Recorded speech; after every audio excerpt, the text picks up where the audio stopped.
बड़ी बचकानी लगती है तेजस्वी जी की बातें। अगर हमारी सरकार बोलते हैं तो सचमुच उनकी सरकार 15 वर्षों तक वो सरकार थी जिसमें लालू जी और राबड़ी जी ने शासन किया। क्या हुआ बिहार में सबने देखा है। और दूसरा, Tejashwi Yadav ji deputy chief minister थे।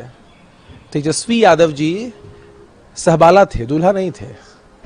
और अगर उस कार्यकाल में हुए पॉजिटिव कामों का क्रेडिट तेजस्वी जी लेना चाहते हैं, लेने की कोशिश कर रहे हैं, तो मैं आपके माध्यम से उनको एक चुनौती देता हूं कि उन्हें सार्वजनिक मंचों से कहना चाहिए कि उन 17 महीनों के कार्यकाल में जो भी हत्या, लूट, बलात्कार, आपराधिक घटनाएं घटी, जहां लोगों ने शराबबंदी को तोड़ा या जहरीली शराब से मौतें हुई, सबकी जवाबदेही अकेले तेजस्वी यादव जी की है और किसी की नहीं है। तेजस्वी जी को यह भी स्वीकारना चाहिए। ये चुनाव आयोग के संशोधन पर नया विवाद अब हो गया है। जिस तरीके से मतदाताओं के स्व सत्यापन की घोषणा की गई और उसको अनिवार्य कर दिया गया, उसको लेकर देखिए, चुनाव आयोग एक स्वायत्त संस्था है और उनकी तरफ से पॉलिसीज बनाई जाती है।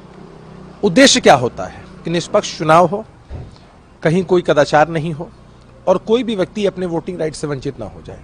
विपक्ष के साथी हमेशा फर्जी वोटों की चर्चा करते हैं, उस दिशा में अपनी चिंता व्यक्त करते हैं। चुनाव आयोग की तरफ से एक गाइडलाइन जारी की गई है जिसमें सत्यापन की बात कही गई है।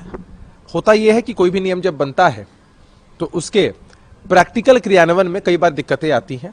तो हमें लगता है कि सबको अपने सुझाव देने चाहिए और जो सबसे उचित और सबसे प्रैक्टिकल फैसला होगा वो चुनाव आयोग की तरफ से किया जाएगा। तेजस्वी यादव है आज जो छात्र युवा संसद कर रहे हैं कि इस साल चुनाव भी है, छात्रों के भविष्य, युवाओं के भविष्य की चिंता तेजस्वी जी, उनकी पार्टी को कभी नहीं रही है। छात्रों को और युवाओं को सम्मोहित करके सिर्फ एक सकारात्मक मैसेज देने का प्रयास तेजस्वी जी करना चाहते हैं। कलम बांटने की चर्चा हो रही है, लेकिन राजद की संस्कृति कलम की नहीं रही है। पढ़े लिखे लोग ही कलम बांट सकते हैं। ये कलम बांटने का जो काम है ये उनके लिए आउट ऑफ सिलेबस काम है। लाठी देना, उसमें तेल पिलाना, हुहा करना, पिछड़े समाज के अन्य लोगों को, अति पिछड़े समाज को, दलित महादलित समाज को डराना, ये राजद के युवाओं की संस्कृति रही है। तो हमें लगता है कि तेजस्वी जी ढकोसला दे रहे हैं। चुनावी साल है, अलग अलग सम्मेलन कर रहे हैं, अलग अलग समाज के लोगों को अपनी ओर आकर्षित करने का राजनीतिक रूप से प्रयास कर रहे हैं, लेकिन उसमें सफल नहीं हो पाएंगे।